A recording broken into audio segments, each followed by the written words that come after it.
ప్రపంచ రాజకీయాల్లో ఒక భయంకరమైన, అత్యంత ప్రమాదకరమైన, వికృతమైన ఒక మానసిక అస్త్రాన్ని జగన్ ఈ రాష్ట్రం మీద ప్రయోగించాడు. అదే నార్సీ అస్త్రం.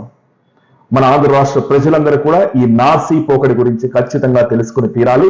మరీ ముఖ్యంగా జగన్ పార్టీలోని నాయకులు లేదా అతని విపరీతంగా అభిమానించే ప్రతి ఒక్కళ్ళు కూడా మీకు చాలా బాధ కలిగించవచ్చు.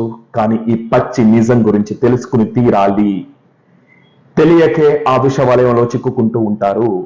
ఇక్కడ ఈ నార్సీ అస్త్రం అనేది జనాల్ని సర్వనాశనం చేసేదైనా కూడా ఎవరైతే దాన్ని ప్రయోగించారో ఆ రాజకీయ నాయకుడికి విపరీతమైన హార్డ్ కోర్ ఫాలోవర్స్ వచ్చి వీళ్ళు పదే పదే పదే చెప్పే ఒక అబద్ధాన్ని వాళ్ళు నిజమని నమ్మి దాన్ని వ్యాప్తి చేస్తూ వీళ్ళు ఏం చేస్తారంటే మొత్తంగా ఒక విష వలయాన్ని సృష్టిస్తారు.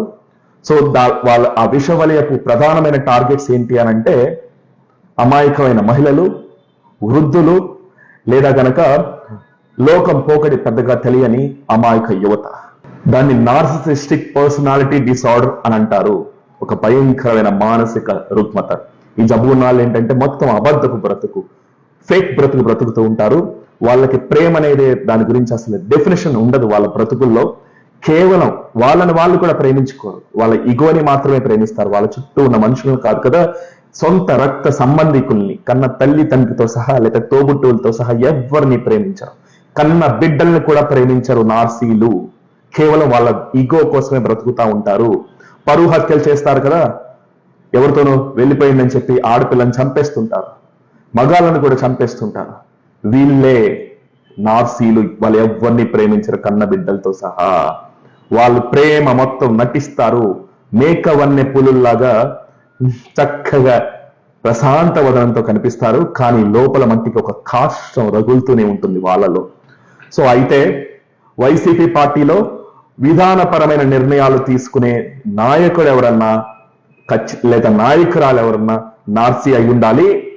లేకపోతే కనుక ఈ పర్టికులర్ విధానాన్ని, నార్సీ విధానాన్ని రాజకీయంలో తీసుకొచ్చి వాడితే ఒక్కొక్కప్పుడు ఒక్కొక్క స్థాయిలో విపరీతమైన అధికారం, విపరీతమైన కంట్రోల్ వచ్చే ఆస్కారం ఉంది. కాబట్టి దాన్ని వీళ్ళు ప్రయోగించి ఉండాలి తెలిసే. ఇక్కడ మీరు ఎగ్జాంపుల్ చెప్తే జర్మనీని సర్వనాశనం చేసిన హిట్లర్ ఒక నార్సీ, లేకపోతే వెనిజులాని నాశనం చేసిన హ్యూగో చావేజ్ నార్సీ, al Qaeda Osama bin Laden నార్సీ, ఆఫ్ఘనిస్తాన్ లో ఏదైతే పాలన చేస్తున్న తాలిబాన్ సమూహం నార్సీ, నార్త్ కొరియా కిమ్ అతను కూడా ఒక నార్సీ. మొన్నే అతను ఏం చేశాడు, తల్లులందరినీ పిలుచుకుని అమాయకమైన టార్గెట్స్ ఆడవాళ్ళు కదా, వాళ్ళని పిలిచి అమ్మా మిమ్మల్ని చూస్తే మా అమ్మ గుర్తుకొస్తుందమ్మా అని ఒక కన్నెం పట్టి నీళ్లు పెట్టుకునేసరికి ఆ దేశంలో స్వేచ్ఛ లేకుండా చేసి, ఏ స్వతంత్రం లేకుండా చేసి, కనీసం దేశం వదిలిపోవడానికి స్వేచ్ఛ లేకుండా చేసి జనాల్ని హింసించుకు తినేవాడు అలా ఒక